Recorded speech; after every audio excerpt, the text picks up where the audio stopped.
Halo dulur, selamat datang di Media United, channel fans MU paling netral. Menang dipuji, kalah dibully. Di video kali ini kita akan membahas beberapa berita terbaru dari Manchester United. Ada update-update terbaru yang menurutku cukup menarik untuk kita bahas bersama. Langsung aja, kita masuk ke berita yang pertama. Melansir dari Jakobsband, Omar Marmoush dari Eintracht Frankfurt adalah pemain yang berpotensi diperhatikan oleh Manchester United pada bursa transfer Januari. Oke, ini pemain dari klub salah satu di Liga Jerman ya, Bundesliga. Pemain yang masih muda menurutku, berusia 25 tahun, asal Mesir kalau nggak salah ya. Dan pemain ini awalnya bukan pemain yang cukup bersinar, baru dari sekitar musim kemarin dan musim ini mulai terlihat progresnya yang cukup signifikan menurutku di Eintracht Frankfurt. Dan pemain ini berposisi sebagai striker dan juga winger kiri. Salah satu keunggulan dari Omar ini ya, dia pressingnya cukup tinggi, secara pemposisian bagus, decision makingnya juga oke. Dan di musim ini di kompetisi Bundesliga dari 10 pertandingan dia sudah mengoleksi 11 gol dan 7 assist. Hasil yang cukup mentereng ya menurutku, meskipun untuk kompetisi yang dijalani Bundesliga menurutku berbeda dengan Liga Inggris. Tapi untuk musim ini memang ada dua pemain yang menurutku cukup bersinar di liganya masing-masing, yaitu Victor Gyökeres dan Omar Marmoush ini, yang mana dua pemain ini menurutku bisa jadi opsi yang bagus bagi Manchester United. Ya terlepas nanti di bursa transfer musim dingin pemain ini benar-benar akan didatangkan oleh Manchester United atau hanya sebatas memantau situasi yang ada. Karena memang untuk saat ini kalau misalkan Omar ini benar-benar didatangkan, ini bisa jadi opsi yang bagus karena pemain ini bisa ditempatkan di beberapa posisi. Kalau misalkan di winger kiri ya otomatis bisa sebagai tambahan amunisi dan bisa menjadi sebuah kompetisi bagi para pemain lain gitu loh, untuk selalu tampil bagus, tampil konsisten di setiap pertandingan. Nah, tapi kalau kita melihat market value-nya, pemain ini kan berada di kisaran 44 juta euro. Dan kontraknya baru akan berakhir di tahun 2027. Nah, masih cukup lama. Jadi kalau misalkan ada klub lain yang tertarik, menurutku harganya pasti akan lebih di atas dari market value-nya. Terutama Manchester United ya, kalau mau mendatangkan pemain ini. Ya praktis kayak Victor Gyökeres juga sekitar 60 jutaan untuk rilis clause-nya. Ya tidak menutup kemungkinan harganya bisa lebih tinggi dari itu. Rata-rata memang untuk pemain-pemain di posisi striker, winger, ya harganya memang mahal-mahal ya. Dan kayaknya Manchester United masih belum bisa mengeluarkan uang sebanyak itu di bursa transfer Januari. Mengingat pengeluaran saat ini sudah cukup banyak untuk mendatangkan pelatih baru. Aku lebih melihat Manchester United perlu membuang pemain-pemain yang sudah tidak bisa berkembang lagi di Manchester United ketimbang mendatangkan pemain baru. Karena untuk saat ini memang para pemain yang ada di Manchester United ini harus benar-benar dirombak. Karena kalaupun ada pelatih yang baru tapi pemain-pemain yang lama masih ada, menurutku masih belum bisa maksimal gitu loh. Apalagi pemain-pemain yang udah mentok, yang nggak udah bisa berkembang, yang masih mut-mutan, yang masih males-malesan, ya ini harus dibuang ya. Jancuk, aku tiwastek nyamene delala saiki panas, mau mendung loh padahal. Ya intinya untuk Omar Marmoush ini cukup menarik kalau misalkan untuk saat ini dipantau oleh Manchester United. Dan kalau memang benar-benar mendatangkan pemain di posisi lini serang, menurutku akan menjadi tambahan amunisi yang sangat bagus bagi Manchester United. Karena di berita-berita sebelumnya memang Manchester United di tahun depan akan fokus untuk mencari pemain-pemain sayap.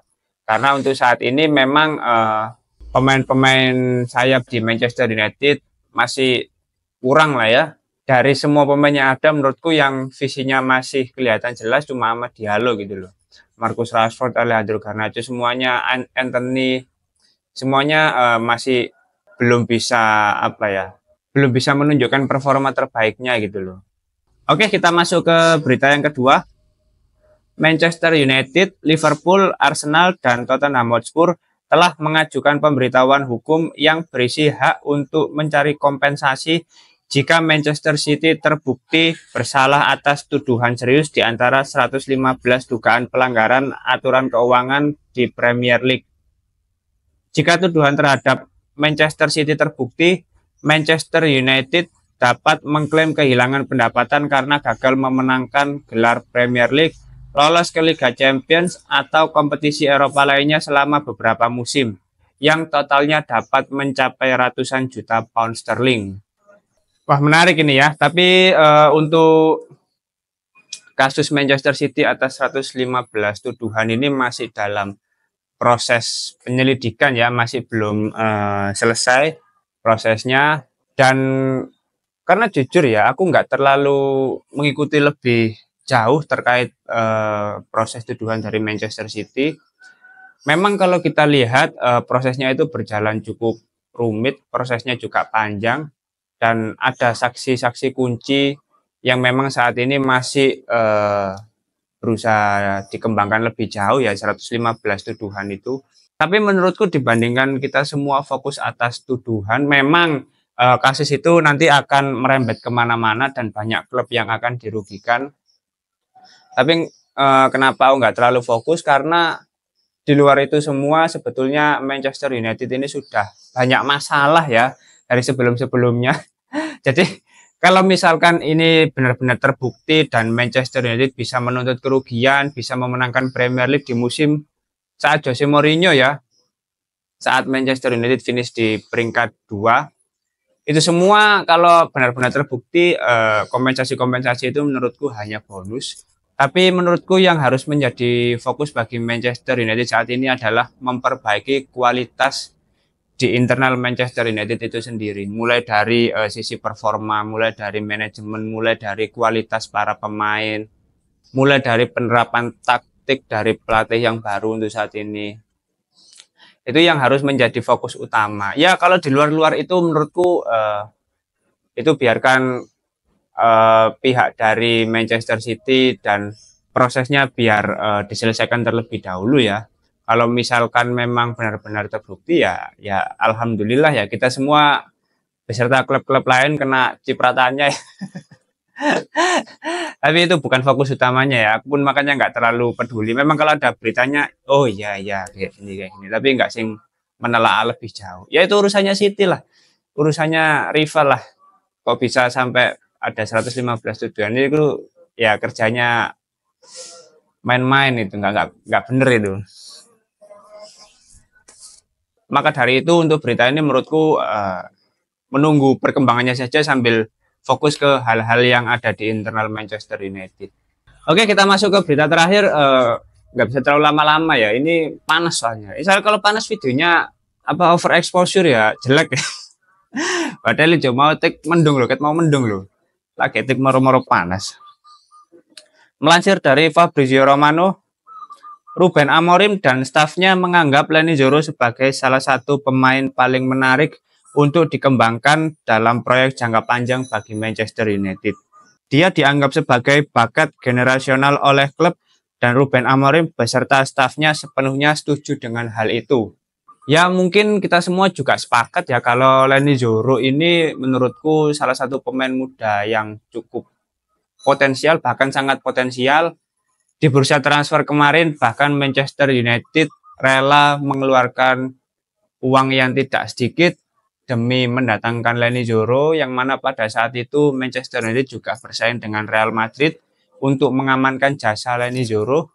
pemain muda berusia 18 tahun asal Prancis yang harganya sekitar 50 jutaan ini nggak serta-merta dibeli dengan harga semahal itu kalau tidak benar-benar potensial gitu loh. Dan memang kalau melihat skema dari Ruben Amorim, Leny Yoro ini harusnya bisa menjadi pemain reguler di bawah asuhan Ruben Amorim dan bisa lebih berkembang lagi dari bakatnya saat ini, potensinya saat ini. Masih bisa dimaksimalkan lagi, usianya masih sangat muda, prosesnya tentu masih akan sangat panjang dan dia harusnya akan menjadi salah satu pemain yang sangat bisa untuk mencapai ke top performanya di bawah asuhan Ruben Amorim. Kalau Ruben Amorim bisa bertahan lama di Manchester United ya, kita semua nggak ada yang tahu ya, karena ya klub sebesar Manchester United apapun yang terjadi, sebesar apa prestasi pelatih di klub sebelumnya, kalau misalkan 2 tahun 3 tahun nggak perform ya tetap dipecat gitu loh. Karena untuk saat ini setelah era Sir Alex Ferguson belum ada pelatih yang bertahan lebih dari 3 tahun ya. Rata-rata di tahun ketiga ya dipecat semuanya. Kalau misalnya Ruben Amorim bisa membuktikan konsistensinya, bisa meningkatkan performa, bisa menjaga para pemain ini agar tetap tampil konsisten, baru secara perlahan prestasi itu akan datang dengan sendirinya. Mungkin itu dulu beberapa update terbaru dari Manchester United. Memang di jeda internasional ini nggak terlalu banyak ya berita-berita dari Manchester United karena para pemainnya juga kembali ke negaranya masing-masing.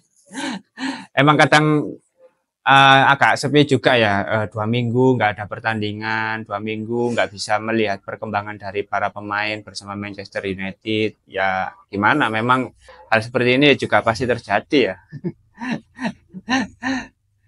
Jeda internasional ini jadi harus dijalani juga meskipun sepi gini, nggak ada live reaction, beritanya sedikit. Harus dimaklumi ya.